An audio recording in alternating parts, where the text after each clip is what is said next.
দেখো তো অ্যান্টিকের সাজে নিয়ে আসলাম পলার সাজ।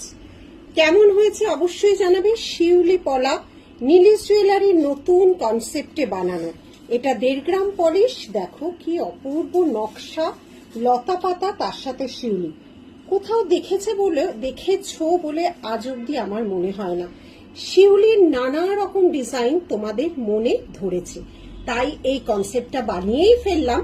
এটা যাচ্ছে অ্যান্টিক পলিশ, এটা যাচ্ছে 1.5 গ্রাম। যে কোনো জিনিস যখন লঞ্চ করা হয় সব সাইজই অ্যাভেলেবেল মোটামুটি ভাবে পাওয়া যায়।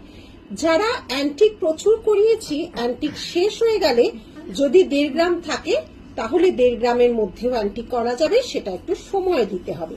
দেখো কি অপূর্ব, কেমন হয়েছে আগে বলো। আমি তো আমার জিনিস অপূর্ব সবসময় বলবো, তোমাদের কেমন লাগছে জানাতে কিন্তু অবশ্যই ভুলো না। দেখো এই হাতে পড়েছি যেমন 1.5 গ্রামের পলাটা শিউলি পলা, আর এই হাতে পড়েছি অ্যান্টিকের শিউলি। কোনটা কার ভালো লেগেছে অবশ্যই জানিও। টাটা।